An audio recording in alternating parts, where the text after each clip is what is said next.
Les militaires sont-ils des fonctionnaires et des citoyens comme les autres? Aujourd'hui, pour en parler, le général Jean-Fred Berger. Bonjour mon général. Bonjour David.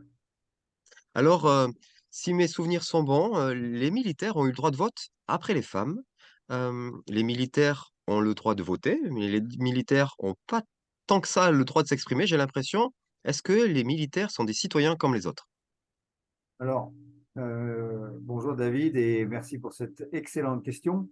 Alors, effectivement, on peut considérer que les militaires sont vraiment des Français comme les autres. Ce sont des pères de famille, des mères de famille, des jeunes gens, des jeunes filles, complètement à l'image de la nation. Et il y a un rapport étroit, incontestable, entre l'État et la composition d'un pays et la composition d'une armée. Ça, c'est quelque chose de très, très, très fort. Et quand il n'y a pas, on ne retrouve pas ce rapport étroit, ben, c'est toujours dangereux. Par exemple, à l'époque de l'Empire romain, beaucoup de militaires, dans ce qu'on a appelé le bas empire, dans ce qu'on appelle le bas empire, beaucoup des soldats et des légionnaires romains étaient en fait des barbares germains ou gaulois, et il y a eu des tentatives de renversement de tel empereur, et c'était les barbares germains qui, devenus légionnaires romains, qui nommaient un nouvel empereur. Mmh. Voilà. Donc, il y a une nécessité démocratique que les militaires soient l'expression de la nation. Voilà, moi, ça, j'y crois très fortement. Alors après, tu as raison, David, il y a certaines limitations ou certaines spécificités très fortes du métier militaire qui font qu'un militaire n'est pas un citoyen comme un autre. Dès Mmh. qu'on est en uniforme, on porte l'uniforme ou qu'on a fonction, ben, on est astreint à des responsabilités et des limitations. Il y a à la fois des droits et des devoirs militaires. Et Mmh. parmi les devoirs, il y a un devoir de neutralité qui est essentiel pour que le militaire soit l'expression du pays et pas l'expression d'une partie du pays. Oui. Si on avait des militaires qui faisaient de la politique dans leur caserne, dans leur base aérienne, qu'est-ce qui ensuite peut empêcher qu'un jour, lors d'une grande manifestation, tel militaire emmène son char de combat et il l'emmène sur la place de la Concorde? Ça ne va Mmh. pas, c'est pas Oui. possible. Ou utilise son fusil pour aller impressionner les policiers dans la manif. Voilà, donc c'est inimaginable. Ouais. Le militaire est au service du pays tout entier et pas de tel ou tel parti. Moi, comme militaire, j'ai toujours servi la France et pas seulement tel gouvernant, etc., qui ne font souvent que passer. Mmh. Le militaire, il s'inscrit dans la longue durée, la durée de l'histoire de France, et parce que les enjeux sont quand même très importants. Il y a aussi Mmh. une dimension, c'est bon, bien sûr, il n'y a pas que les militaires qui sont confrontés avec la mort, mais le militaire est astreint au devoir de peut-être sacrifier sa propre vie. Mmh. Non seulement il a, comme le policier, je dirais, le droit, et même le devoir d'utiliser la force. C'est la force de la loi et c'est le pouvoir, je dirais, pouvoir militaire, le pouvoir des armes qui lui est accordé pour des missions vraiment spécifiques, dans des circonstances particulières, mais dans certains cas, il a je dirais, ce privilège et cette responsabilité exorbitante de pouvoir donner la vie, de Mmh. donner la mort et de sacrifier sa propre vie ou sacrifier la vie des hommes qui lui sont confiés. Ouais. Ne parlons pas des civils auxquels on peut être confronté. Voilà, donc tout ceci mis bout à bout fait que le militaire, non, n'est pas un citoyen comme les autres, mais en même temps, oui, c'est un Français comme les autres. Ouais, ça marche. Mais, justement, donc on comprend, les problèmes que ça pourrait avoir d'avoir des militaires, des gendarmes qui, s font de la politique dans la caserne, mais en même temps, est-ce que ça ne les empêche pas aussi de pouvoir, confier facilement leur mal-être? J'ai vu passer des chiffres dont je me rappelle plus, mais des chiffres impressionnants du nombre de gendarmes qui, ces derniers mois, dernières années, ont quitté, le service. Est-ce que, ne pouvant pas s'exprimer sur leur mal-être, est-ce que les gendarmes ne sont pas en train de voter avec leurs pieds? Alors, tu as raison, David, de lever cette difficulté. Bon, dans plein de métiers, il y a des jeunes qui rentrent et puis au bout de quelques années, quelques mois, disent non, c'est pas ma place. Je pense qu'il n'y a pas du tout la même stabilité professionnelle que les générations d'avant nous avaient. Par Mhm. exemple, quand on était fils de paysan, on devenait paysan, on reprenait l'entreprise de cordonnerie ou de maçonnerie de son père, de son grand-père, il y avait une continuité très forte. De nos jours, il y a une mobilité professionnelle très grande et énormément de jeunes Français, eh bien, au bout de quelques années, peuvent quitter, rentrer dans l'armée, rentrer dans la gendarmerie ou la police et puis passer à autre chose. Mhm. Euh, la deuxième carrière ou la troisième carrière, c'est quelque chose de très fréquent dans tous les milieux. Et Mhm. autour de moi, je l'observe, et pas seulement dans le domaine militaire. Alors, Mhm. il peut se produire que des jeunes, par exemple gendarmes, soient déçus ou que la pression qui pèse sur eux fait qu'à un moment donné, pour leur vie de couple, leur vie de jeunes pères de famille, de jeunes mères de famille, les contraintes sont telles que puisse dire, bon, j'arrête, je renonce, je vais faire autre chose. Par exemple, un gendarme, eh ben, il peut être réveillé pendant la nuit, il ne sait pas du tout quand il part s'il risque pas de se faire tuer au coin de la rue par un malfrat. Il intervient sur un accident, il est confronté à des choses très dures avec une famille décimée, des véhicules écrabouillés, un accident terrible, etc. C'est quelque chose de très dur à supporter. Puis après, il rentre Mhm. à la maison et puis il retrouve ses enfants qui rentrent de l'école ou son mari ou sa femme et avec qui il doit partager ce qu'il vient de vivre. Mhm. Donc, c'est quelque chose de très particulier, le métier de gendarme, un peu comme les pompiers. Oui. Mais je pense qu'on le voit dans le métier, dans les métiers médicaux, dans les hôpitaux, etc. Il y a des choses aussi difficiles, les infirmières aussi. On a du mal à recruter des infirmières, etc. Mhm. Voilà. Donc je pense que il faut relativiser le fait que des personnes, des jeunes ou moins jeunes même, décident d'une deuxième carrière ou ne restent pas dans tel ou tel endroit. Euh, Moi, j'y vois une liberté qui est plus grande et une mobilité qui correspond à la société actuelle où on peut zapper avec Mhm. son téléphone sur son iPhone ou son iPad d'un sujet à un autre, d'une information à une autre, etc. Partir en vacances, en RTT, etc.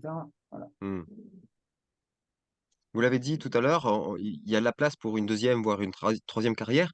Est-ce que, par exemple, un colonel, un général peut quitter l'armée facilement, aller dans la société, servir la société, et dans une société privée ou autre, et revenir à son poste un peu plus tard? C'est quelque chose qui est possible ou pas?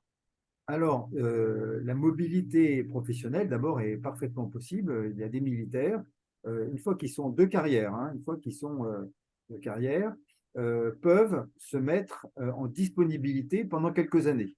C'est un statut qui est prévu dans le statut général des militaires et qui le permet. De même, des diplomates, je connais un diplomate qui a quitté complètement et fait un tout autre chose, et il a 4 ou 5 ans pour revenir si jamais Mhm. ça ne lui plaît pas, ce qui est Mhm. la nouvelle orientation professionnelle. Alors, pour des militaires, il y a deux cas de figure. Il y a ceux qui étaient sous contrat, c'est-à-dire par exemple les jeunes engagés, Mhm. ou des sous-officiers qui étaient encore sous contrat, qui n'étaient pas encore devenus sous-officiers de carrière. Oui. Eh bien, il y a la possibilité de ne pas renouveler son contrat et de partir ailleurs. Et il y a Oui. des aides à la reconversion et il peut parfaitement quitter.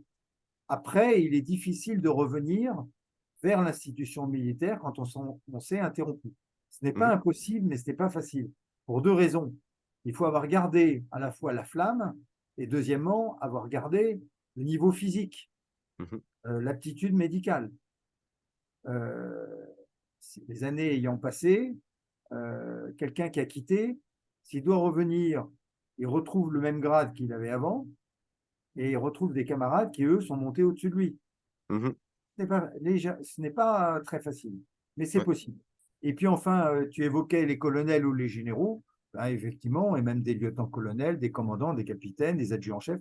Il y en a plein qui, à un moment donné, quittent parce que La vie militaire fait qu'on a des, des annuités qui nous sont rajoutées en fonction des théâtres d'opération où on va. Par exemple, j'ai fait l'Afghanistan pendant 1 an et cela, selon le système militaire, a été calculé comme une campagne double, c'est-à-dire qu'on m'a rajouté euh, des mois de service. Mmh. Donc, dans le calcul de ma retraite, eh ben, on m'a rajouté tous les mois de l'Afghanistan. Euh, voilà. Donc, on peut partir un peu plus tôt dans certains cas si on a fait beaucoup d'OPEX et qu'on a été confronté à des situations très dangereuses, des sauts en parachute, des survols de zones hostiles, etc., des traversées de pays en guerre, etc. Puis Mmh. des OPEX, voilà, des opérations de guerre, etc. Comme cela a été mon cas. Donc, Mmh. on peut parfaitement quitter et il y a énormément de militaires qui se reconvertissent dans d'autres métiers. C'est Alors, vrai. il y a le secteur de l'armement, de l'industrie, de la sécurité, mais plein d'autres choses. Énormément de militaires que je connais, qui sont catholiques ou protestants notamment, sont allés dans des secteurs associatifs, parfois devenus directeurs d'un centre, éducateurs. J'ai rencontré récemment un adjudant-chef qui était devenu médiateur de rue et de Mmh. quartier, Ouais. et donc au contact de jeunes de quartiers difficiles, etc., etc. Alors, c'est passionnant et je pense que c'est bien que des militaires qui ont eu des expériences ben, puissent en faire bénéficier le pays, leur ville, etc. Voilà. Mmh. Et si un militaire de carrière souhaite, se présenter à des élections, c'est possible pour lui? Oui, tout à fait. Ben, on a des tas d'exemples dans l'histoire de France où des militaires ont joué un rôle politique éminent. Le Napoléon, le général de Gaulle. Il y a eu parfois des épisodes aussi un peu moins glorieux comme le général Boulanger. Mais ça fait Mmh. partie de la vie militaire. On peut être tenté à un moment donné par la vie politique.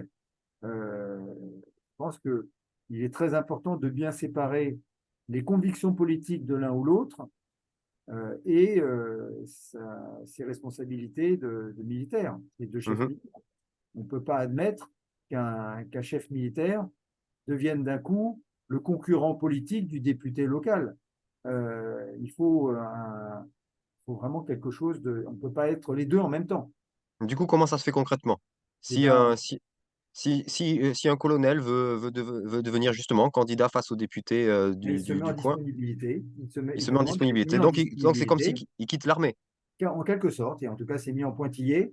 Et maintenant, il y a une autorisation pour des mandats locaux dans les municipalités.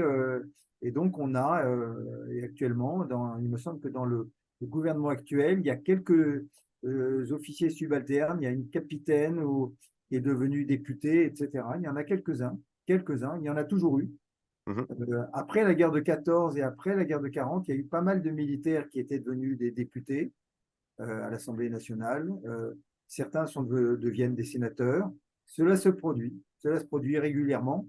Et moi, je ne vois aucun mal à cela. Mais ce qu'il faut, c'est ne pas mélanger les deux. Je trouve ça très courageux. On a une expérience, les militaires ont une expérience du service du pays et ils peuvent vouloir mettre au service du pays leurs convictions et leurs capacités pour d'autres combats Mmh. qui sont politiques. Voilà, je pense que c'est bien. Mais il ne faut pas mélanger quand on est d'active Ouais. dans son régiment, dans sa base aérienne, dans son sous-marin. On n'est pas là au nom d'un parti politique, on est là pour tous les Français, on est au service des Français, au service de la France. C'est très intéressant parce que, on comprend la légitimité de cette décision de si on est militaire, et qu'on souhaite s'engager, en politique, eh bien, on se met en disponibilité puisqu'on ne peut pas être en même temps, en charge du bien commun et en charge d'une idéologie ou d'un projet. Hem Mais est-ce que ça serait pas, une bonne idée que ça soit la même chose pour tous les autres fonctionnaires? Parce que on le voit, des fonctionnaires qui sont fonctionnaires et politiques en même temps, qui font de la politique dans le cadre de leur travail, des fonctionnaires qui passent dans le privé, puis qui reviennent dans le public et puis avec des histoires de carnet d'adresses qui suivent de l'un à l'autre. Des Est-ce que ça serait pas une bonne chose pour, heu, pacifier un petit peu tout ça, qu'on soit au service plein de son pays par l'active, et soit on fait le choix et on prend le risque, comme les militaires le font, on démissionne ou on se met en disponibilité pour une autre vie, tout aussi au service du public, mais politique. Oui, alors moi, je suis assez d'accord avec ta position et ton souhait. Alors, c'est un souhait, mais il y a l'exercice du droit syndical dans la fonction publique. Les militaires n'ont pas de syndicat, Mmh, ce qui aussi les préserve de toute tentation d'une politisation. Alors, sur le principe, je suis assez d'accord avec toi. Je trouve choquant que tel professeur ou tel enseignant eh bien, prenne prétexte de ses fonctions euh, dans l'enseignement ou dans un hôpital, etc., pour prendre à partie le gouvernement, alors qu'il est payé en tant que fonctionnaire. Je trouve ça assez choquant. Et donc, moi-même, je le regrette un peu, mais c'est ainsi, c'est la démocratie française, avec ses qualités, ses défauts. On vit avec le réel. Si on astreignait, par exemple, les juges, si on astreignait les juges à un véritable devoir de réserve, mmh. on n'aurait pas le syndicat de la magistrature qui est parfois a eu des prises de position très politiques Oui. et qui ne me semble pas respecter le devoir de réserve auquel ils sont normalement astreints en tant que magistrats. Mmh. Et d'ailleurs, les magistrats eux-mêmes peuvent nous condamner et juger des militaires si on n'avait pas respecté notre devoir de réserve. Oui. Donc, je trouve que les magistrats, particulièrement, mais l'ensemble des responsables dans l'enseignement, dans le secteur social, etc., devraient être davantage respectueux de leurs responsabilités, de leurs fonctions. Et là, ce n'est pas le cas, mais c'est propre du militaire eh bien, de regarder son pays tel qu'il est, avec ses qualités et ses défauts. Il y a une expression en anglais qui dit right or wrong, it is my country. Que Mmh. ce soit juste ou pas, c'est mon pays. Voilà. Ouais, Donc, quand on est au loin en OPEX et qu'on voit son pays, on se dit bon, ben voilà, il y a des choses qui nous plaisent moins. Mais moi, je pense que tu as raison de le souhaiter. Ce n'est pas le cas en France. Voilà. ça marche. Merci beaucoup, mon général, pour cette perspective et cette réflexion, et puis on se retrouve dans quelques semaines pour, une nouvelle discussion. Avec grand plaisir. Au Allez, revoir. bonne semaine à chacun. Au revoir. Au revoir, David.